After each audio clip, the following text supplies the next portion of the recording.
Duke Naipohn, CEO of Sleep Point, he was doing a project for the Saints. He was in the locker room, and he was there for that speech with Greg Williams that day. Duke contacted us. Paulie got back in touch with him just to make sure that this was legit. And Duke joins us now. What did you take away from that pregame speech from Greg Williams, Duke? Well, Dan, there's a lot of raw emotion preparing for the game of this magnitude. There's fear of failing, fear of not making key plays that changes the course of the season. So there's a lot of pressure throughout the season, and this game was key. So Coach manages this by managing this fear and this concern. What he does is it refocuses the players. And so that's the takeaway from this whole thing is you're asking these guys to do a hard thing, a very, very hard thing.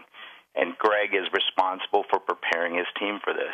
And you know as well as I do, there's a lot of pomp, there's a lot of puffing, and there's a lot of talk. But to take this audio and use it as the definitive description of what happened in that meeting, I think that's clearly unfair, and it's not what happened in the meeting. Was there anything, were bounties mentioned during that pregame speech by Greg Williams? They're not mentioned during the pregame speech. They've never been mentioned in the pregame speech.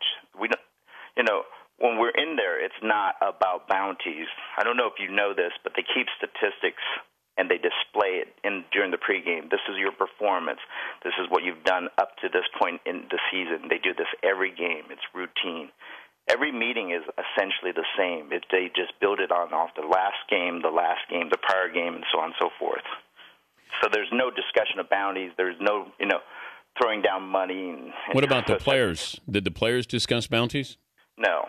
And I have to tell you, I know the players. I was with them the whole season.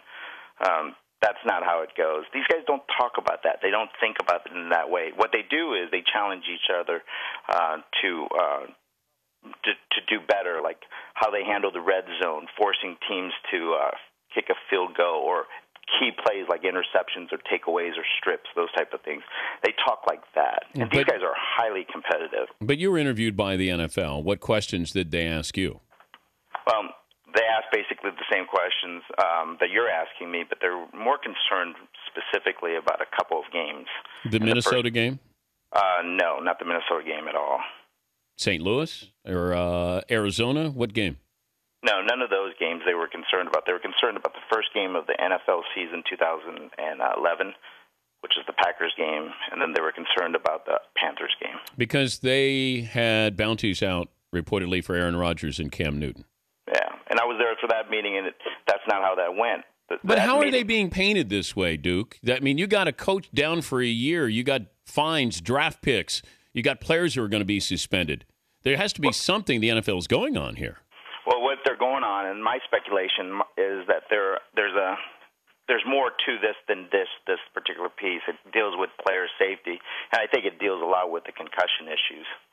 But you have to have evidence that there's a bounty. You can't just go in there and say, we're going to sit you down for a year, coach, because you let this get out of hand, or Greg Williams may never coach again. Well, I think the issue here is that in every locker room, there's a challenge at the very beginning. How do you challenge these guys to go advance and go forward? And you can take that and build a case based on any team that you're dealing with. Were you on the sidelines during games? I was on the sideline in most of the games, and including this 49ers game. On the sidelines, not in the stands. So do you think that the commissioner overreacted to all of this? I can't second-guess what the commissioner is doing. Well, you can if you were there. I do. Actually, I do. I think that there's an overreaction. I think that this thing, once the train left the station, it just became so sensationalistic. It had to be something that just came up. I don't know if you've noticed this, but Greg has kept a really low profile in this particular deal because there's so much rhetoric involved. Well, but he also was accused of doing this in Buffalo and Washington, D.C., so it's not an isolated case here with Greg Williams. But he was also defended by his players as well. Well, of course they're going to back him up. They're involved in this. Jonathan Vilma, I'm sure, is going to be the first take. Greg Williams never did anything with bounties. I don't think Vilma said anything, has he? No. They've been all undercover here. But are we shocked at all by the audio in this documentary? Should we be? Well, the audio is taken out of the context. With all due respect to Sean Pampillon, he's missing part of the audio. The the meeting was about 15 to 20 minutes long, and this audio, as I looked at it, it's like 3 minutes 30 some odd seconds. So there's a lot of cutting and editing, and what happened is you compress a 15-minute conversation into 3.5 minutes of intensity there. And Greg Williams did not make a money gesture as if rubbing his fingers together. If you take out Alex Smith, and I don't know if you've been around Greg. I'm assuming that you have, but he's one of those coaches that when he talks, he's demonstrative. Flails. Yeah, he flails.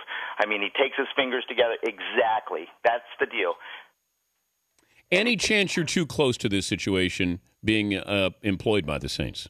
Well, let's correct that. I'm not employed by the Saints. I was never employed by the Saints. There had been no contract. So there was a project. You were doing a project for them, but you were not paid. That's correct. Okay. It's a research project because we're trying to look at how sleep and fatigue affects players. Okay. Player safety, actually. Do you think that the appeal is lessened by the commissioner? I don't have any way to judge that. Well, given everything you've said to me, how could I possibly charge Sean Payton and Greg Williams, given what you've told me? I personally don't think it had merit to begin with. You know, Dan, I was in every one of those meetings except for two.